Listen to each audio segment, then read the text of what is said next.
In the late 1990s, early 2000s, kid-friendly, high-budget attractions were all on the rise in the US, but nowhere more than in Florida.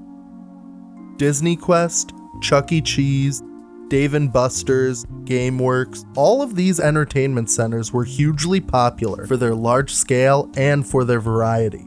But there was something that all of these places were missing. The same thing that brings huge crowds to places like Epcot and Animal Kingdom. Learning. Edutainment was even bigger than regular entertainment for both parents and kids.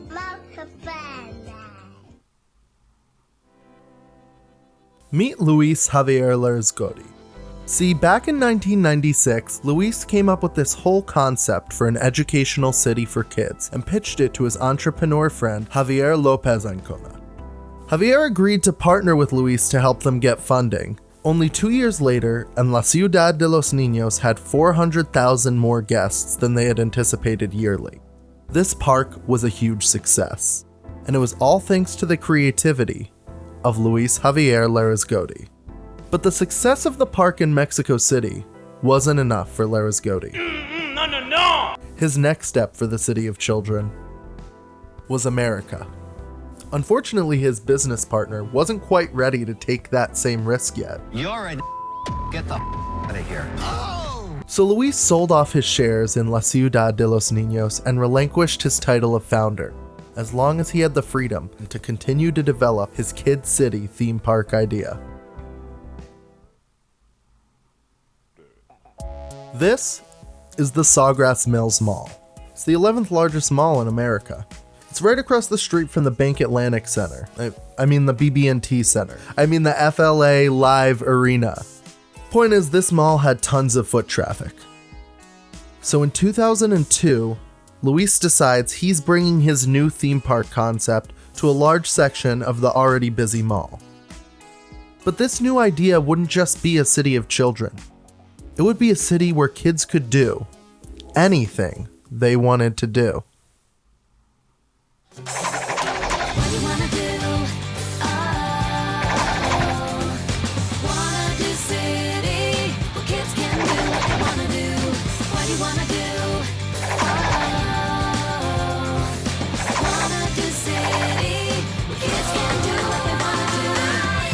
So this is Wannado City. It's just like any other city. It's got a bank, a fire department, a hospital, a courthouse, and of course, an overzealous police department that loves to misuse justice against its citizens.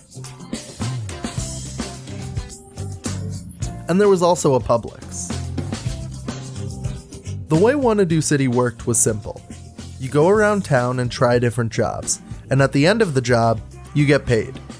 Wongas, the local currency, were able to be deposited at the bank and spent on local luxuries such as the Wonka factory, the Coca-Cola bottling plant, Publix supermarket, the Wannado City Fair, and a permanent circus. Guests were granted 150 Wongas upon their arrival and were awarded 20 Wongas for each activity. Wannado City had an Epcot-style business model when it came to education and branding. Wannado City would take money from companies to sponsor and maintain attractions. Some of the sponsors included Motorola, Spirit Airlines, CNN, Coca-Cola, Wonka Candy, and State Farm. The city also hosted a theater, a hospital, a movie studio, a recording studio, a bakery, a dentistry office, and an archaeological dig site. So that was it. The ultimate role-playing city. 150 Wongas in your pocket and any job you could think of. The streets of Wannado City calling your name. Do anything you want to do. Be anyone you want to be. It was the spring of 2004, and after 2 years of development and construction, Wannado City opened to the public. And all that was left was for the Wongas to start pouring in. After all, spending was way up and the economy was booming.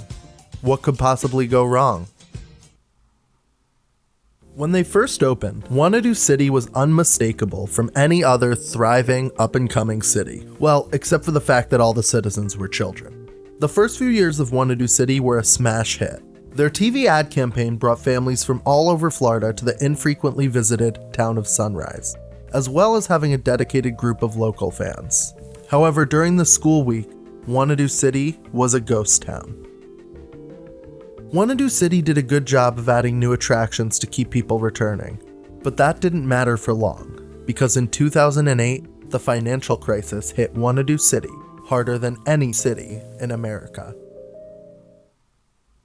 Not in generations has Wall Street absorbed the number of body blows it took today. The American financial system is rocked to its foundation as top Wall Street institutions topple under a mountain of debt. Initially, the entry price was $25 for kids under 14 and $15 for kids over 14. But eventually, to keep up with rising costs, that was adjusted to $35 for kids and $10 for parents for some reason.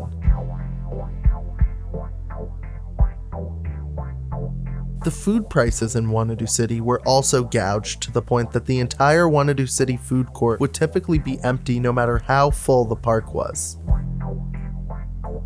But the biggest problem for Wannado City was the rent. Wannado City itself was over 140,000 square feet, bigger than most of the department stores that were in the mall. And as the rent prices for Wannado City went up, and the attendance went down, a perfect storm of financial ruin had struck the once successful business.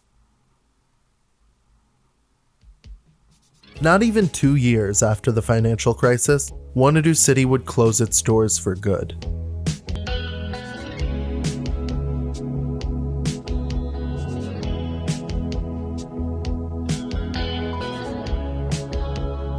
But what happened to Luis Javier Larasgotti, founder, mayor of Wannado City?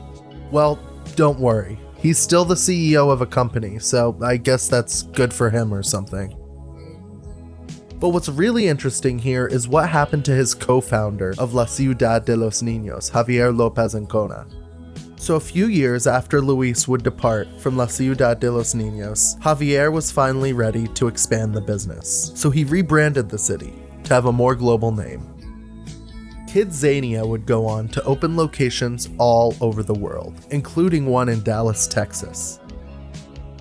Javier Lopez Ancona had taken the time to sharpen his business model and turn it into a profitable global brand. There's nothing left of Wannado City today. Its space was quickly turned into a bunch of stores now called Fashion Row.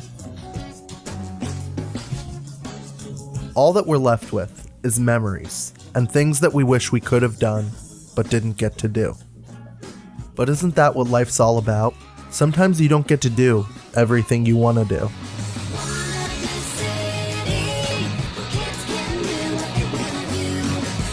And that's okay, I guess.